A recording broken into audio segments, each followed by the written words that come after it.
Charlie Kirk will be memorialized with a funeral service on Sunday at State Farm Stadium in Glendale, Arizona. I'm Harris Faulkner. You are in the Faulkner Focus. In a powerful tribute, Utah Valley University draped a massive American flag over the area where Charlie Kirk was assassinated. Students there returned to classes yesterday. Some say they are very shaken. I think even just being on campus was hard for everybody. You know, it's a super emotional moment. This is somewhere that we go to further our lives, and it could be also the place where it ends our lives. He celebrated all the things I support: family, God, love. He never went a day with in his life never preaching about how much he loved those. I think it was... That's what I love about Charlie Kirk. He has the ultimate package when it comes down to family, God, love, church, and morals. This is what we're missing. This is what he was spreading amongst the world, the earth, not just in America, all over the world. Rest in peace, Charlie Kirk. We really do miss you. We really do miss you.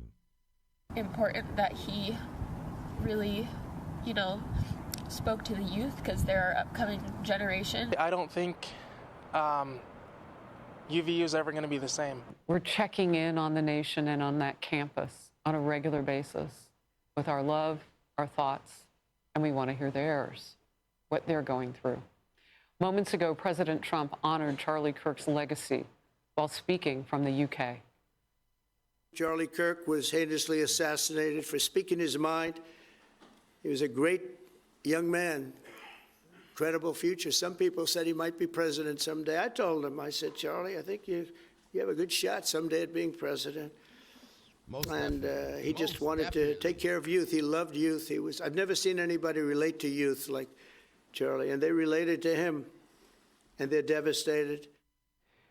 And as we take a moment as a nation to bow our heads and think better thoughts about the future if we can, Amen. The left is making that very hard to do by pushing false narratives.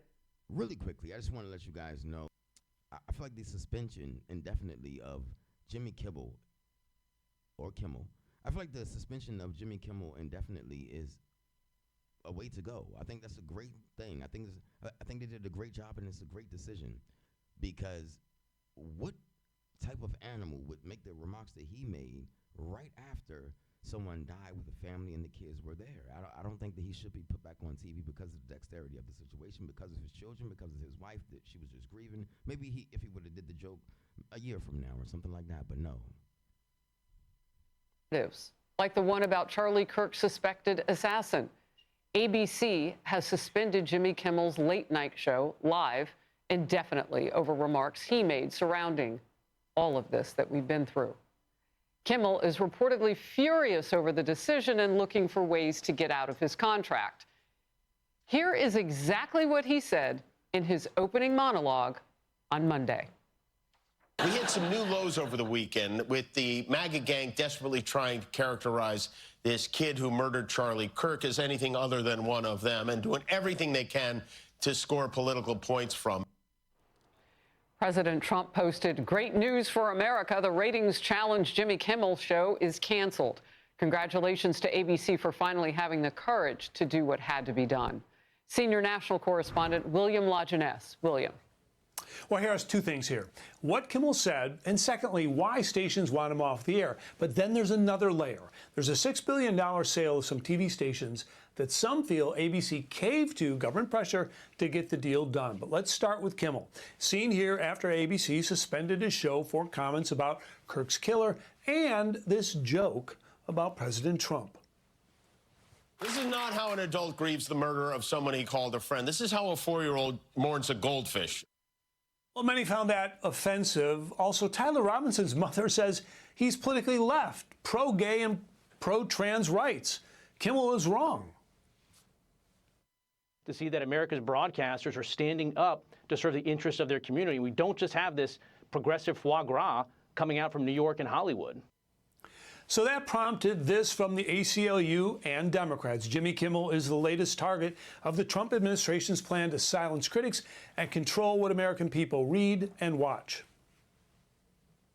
This is just despicable, disgusting, and against democratic values. America is a less free place if late-night comedians cannot do and say what they want. We should not be going after people for this. Look, did he get some things?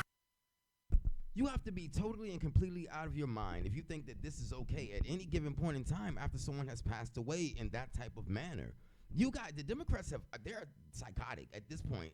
The whole left the whole progressive movement is psychotic. They've lost it. Because if someone is grieving, do you think, okay, so say for instance, we go knock on someone's door. Hello, hey, let's make a joke about someone who just died. Oh, wow, let's, find out how they're doing the next day. They might not be here. Let's continue the video. I don't understand how the Democrats gaslight in this obscure, in this manner. Erroneous. This is erroneous. Wrong, yeah. I mean, but he is not a commentator, a news anchor. This is somebody who's a comedian. Well, many feel he is a social commentator, but Kimmel can say what he wants, but ABC can also hold him responsible for it. We still have free speech, but if you're putting a television show on, broadcasting to millions of people nationwide, and you're telling lies, sure, you can do that. That's free speech, but there are consequences to it. And here's the backstory, Harris. The red dots you see are ABC-owned affiliates by Sinclair Broadcasting. The yellow dots represent some of the 32 ABC stations owned by Nexstar, which is trying to buy 64 more stations in a $6 billion deal that must be approved by the FCC. So many feel that Kimmel is being pulled off the air until ABC can get that deal done, or at least on Nexstar's behalf, help them get this deal done. They suspended Kimmel only until that deal goes through, and he makes an apology, then comes back on air. But I will say, ABC is losing some money. He makes about $6 million a month for the network, so it's not chump change, if you will, having him off the air. He also makes a lot of money. I mean, think about it. And his ratings are low. I mean, they pay him anyway. William, he does have at least one other show on that network. Any word on that? What show's that? He's got like a game show on as well. No. Okay. I hate to say, I go to sleep. You I didn't see it. Oh, and that says it all. Okay, William Lodgen S., great reporting. Thank you. Thanks. Bye. That says it all about the ratings. In focus now, Ben Shapiro, podcast host. Great to see you today. First of all, you're in the media. You're seeing this blow up, as we all did, in social media over the last 24 hours, especially last night. Your first reaction? My first reaction is I'm sort of surprised that it took 10 years for the public to sound off on how much Jimmy Kimmel sucks. I mean, the reality is that he's been awful at his job for full on a decade. His ratings have been terrible. He has become not a comedian, but as Guy Benson over there has said, the woke pope of late night comedy. And so affiliates looking at Jimmy Kimmel at this point and saying, you know what, we don't wish to be associated with Jimmy Kimmel's program. That is perfectly well within the ambit of what affiliates very often do when they don't like the programming or they don't like the things that particular hosts are saying. Sinclair has made very clear their feelings about Jimmy Kimmel. They say they're going to replace his show on the air this Friday with an hour-long tribute to all of our friend Charlie Kirk, which I think is exactly the right move. I would not be shocked at all if that tribute received significantly higher ratings than Jimmy Kimmel's show did in that slot. Well, back in 2017, there was somebody who already felt like Jimmy Kimmel didn't have great humor. In fact, he tweeted about it. Charlie Kirk. Look at this. Charlie Kirk said then, October 5th, 2017, Jimmy Kimmel isn't funny. Ben. Well, I mean, Charlie was right about a lot of things. That is just another thing that Charlie was right about. And again, I think that the question as to whether Kimmel is losing his position, whether he ever comes back due to public pressure or whether it's due to the Trump administration is an interesting question. But there's no question that the general public was not buying what Jimmy Kimmel was selling, and that was evident from the ratings. And if affiliates, again, say, you know what, we don't wish to put this on our stations, well, nobody has a right to a late night show on ABC or its affiliates. Well, Kimmel was far from the only person in the legacy media pushing the false narrative that the suspect was MAGA and motivated by far-right ideology. Watch this. The shooter was right-wing. There's no ifs, ands, or buts about it. It's not really hard to figure out. In fact, he was very, very right-wing. He had at least some association or affinity or fascination or interest in this Groyper group. which would lead you to believe that he's actually not a leftist. There was an incredible amount of angry discourse from the right. These people are complete idiots, and I am trying to figure out now who has brainwashed them, other than Hillary, Obama, all the other Clintons, and, well, the whole left, and, wait, the agenda and the social media pages that they go on to. Wait a minute, the echo chamber. Oh, yeah. Self-sabotage. Roll it. Blaming the Democrats, blaming liberals, saying you're the reason this happened. Only to find out, surprise, 22-year-old white dude. Surprise. Surprise that it's actually you guys. He's anti-fascist. He's Antifa-backed, and he is also transitioning. And his girlfriend or boyfriend is a transgender. So I don't know what you're talking about. Wait a minute. You don't either. Roll it. Love guns. Didn't check it in them boxes y'all thought he would check, did he? I mean, at least they are showing us who they are. It was very clear early on exactly what was going on here. I mean, the early accounts from media outlets, including places like The Guardian and Tablet Magazine, were reporting that friends and family of the shooter said that he had turned very hard to the left. We knew very early on what was etched on those bullets, which included not only gamer language, but a language that was associated with apparently trans issues.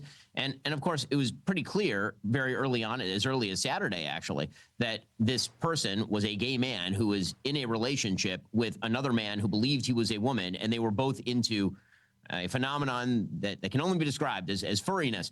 And so the idea that this was in any way a right-wing shooter was debunked extraordinarily early on, and yet that line continued to be retailed. Now we see a sort of backup line, which is, well, actually, it was just a personal psychological issue. It had to do with his relationships. We've seen the line that actually was apolitical, that had nothing to do with politics at all. All of that is absolute sheer nonsense. He says in those text messages with his gay lover that Charlie Kirk was hateful, and the reason he thought Charlie Kirk was hateful is because of Charlie's views specifically on the gay and trans issues. And, you know, I'm thinking about some of the comments from Montel Williams and others who have, you know, talked about the fact that it was just his broken heart, basically. It was some sort of a love situation, and he was brokenhearted. Have you guys heard the comments that they made on MSNBC or CNN? How can you have empathy? This is my problem. How can you have empathy for a guy and his boyfriend when you don't have empathy for a dead man that was shot in front of his kids? Please roll the clip. Please. Look, I do want to talk about this just big picture for a second, because I have said this before. I think more speech is always better, not into killing speech. But we're in a moment right now, you know, you want to talk about the FCC. We're not handled by them. We don't have a license from them. Broadcast stations do. And what's appropriate, what isn't. I'm all for more free speech, more speech, but it comes with responsibility. And we used to have that in this country, and it seems to have gone away. Your thought? Again, social consequences for bad speech, that is a normal part of American life. I think the question over the past 20 years is whether it's been too broadly applied to mainstream views like Charlie's views. You know, Charlie would say a man is not a woman, and then you'd have social consequences for saying something perfectly normal. And you say something off the wall, no social consequences. Well, social consequences or market consequences for saying stupid stuff on your late night TV show on ABC, those are market consequences, social consequences. Now, the question of government involvement, again, raises some other issues, I think, and muddies the waters. Ben Shapiro, always great to have you in focus. Thank you very much.